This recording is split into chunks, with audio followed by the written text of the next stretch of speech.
Let's pretend your favorite Instagrammer posts a picture of some shoes which they love and they tell you to go out and buy a pair for yourself. That's an endorsement. Now let's pretend that Instagrammer was paid to post that picture up as well as to tell you that. How much would that change your thoughts on buying the product, as well as how much would it change your thoughts about them? These are very important questions. In this video is the can of worms topic of sponsorships, endorsements, and disclosures. A survey was recently done on Instagram where they basically found out that 90%, over 90% of those they surveyed did not disclose when they were putting up paid placement ads. Okay, so it's rampant, it's everywhere. It's in Facebook, it's in YouTube, it's on Twitter, it's on Instagram. Typically when we see content there, it's viewed as organic, meaning it came independently, unbiasedly, and there was no connection with any company, and the content creator just made it, and here it is. That kind of content is very powerful. It's very influential because it's seen as natural and not having any advertising ties. I think it really boils down to two things, is that content producers are unclear at what point they become sponsored, and once they do, how do they properly disclose? The short answer on the first one, from all the research that I've done recently, is that anytime a content producer is given anything with the expectation that content would come from it, at that point, they are sponsored. Now, some of you are going to freak out and say, but Michael, what about, sometimes people lend you cameras? Yeah, at that point, it is sponsored. Even if it's, the cost of shipping to borrow a camera for a couple weeks. And I do sponsorships with B&H Photo, with Lens Pro to Go. And in the past, I've always just felt grateful to them, and I would thank them and disclose in the beginning of the video. So a lot of the things I'm about to tell you, I didn't even know until recently. Now, sponsorships can include money, and sponsorships are good. In often cases, when there's a win-win, it can be very beneficial to the content and get some great information about an upcoming product, for example. It's wonderful in those cases. The problem is when there is no disclosure, and this is made to appear organic, but there was some involvement with the company. That's when the problems start, in my opinion. Ambassadorships is something that you are given as a label. It's a title. You typically don't pay you, but because of the value that you get in being able to say that you're an ambassador, or you have your picture on their website or anything of that nature, that's viewed as a sponsorship. So what I believe is happening is that companies have figured out that if they can give product to social media influencers, content producers, and they just send, hey, here's a free product, they can make a very lucrative advertisement return for almost nothing, and it puts the content creator on the hook in a number of ways that are really uncomfortable. The FTC, and by the way, please read all the links in the description below, especially if you produce a lot of content. There's a lot of great information in there. But the FTC requires the company to train the people they work with to disclose. So if there's a company that's doing a product launch and they're working with social media influencers, it's the job of the company to train those influencers to disclose. Disclosure, in the past, it was pretty loose.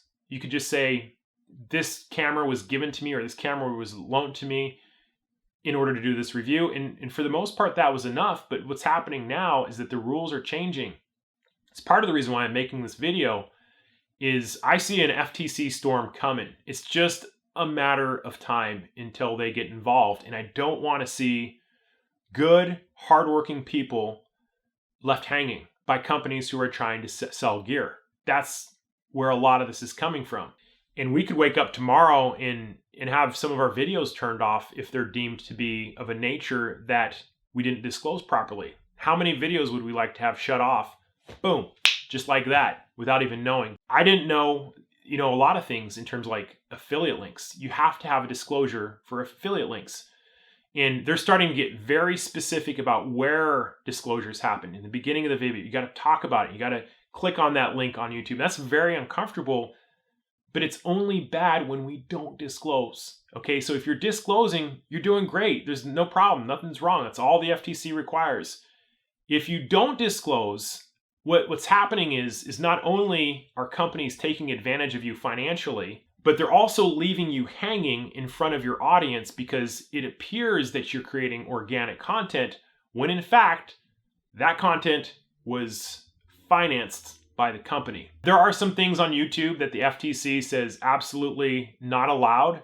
For example, doing a review on a camera you haven't touched. FTC says you cannot do that. And there are whole channels that are essentially spec sheet reading and making recommendations, and you just can't do that. That's why I've stayed away from like pre-release videos, which are fine if there's no recommendation. You know, if it's just spec sheet reading, great. If it's spec sheet reading and they're saying, go buy this camera, it's completely illegal. Can't do it. The camera companies know that if they handpick who they want to do the reviews and they have them come in and do the reviews are timed very specifically to come out before the launch of a camera.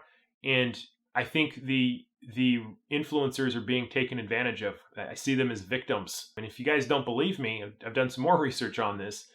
And basically it says that if you want to do sponsored content, the going rate is $10,000 per 100,000 views. That's how valuable the advertising world sees views on YouTube.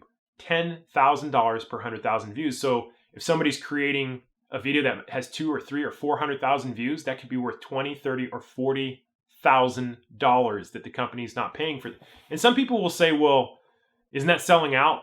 Not really. If you look around, anybody who's successful in social media has sponsors.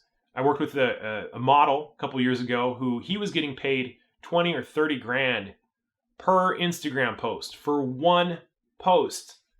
Anybody in their right mind would take that seriously and use it as a way to supplement their income. Absolutely.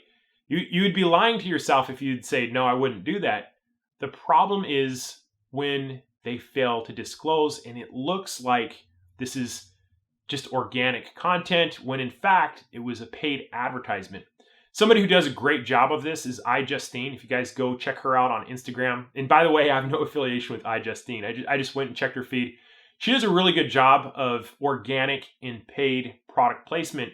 But when she's holding out a certain product, if you go in and you look at her description, she discloses and says #ad. That means, or it'll say above, paid promotion. Instagram is a great place to connect with me. If you guys want to reach out by message, I've talked to several people on there in the industry.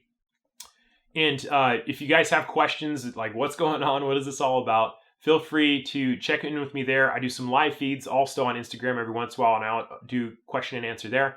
But in any event, I'm kind of trying to look out for everybody. I know we're all good people. We're all trying our best. We're not trying to trick anybody. I hate hearing that this is some sort of conspiracy. It's not. So in any event, thank you guys for watching. I have an epic shootout coming. You guys are going to like it. Thank you for watching, and I'll see you next time.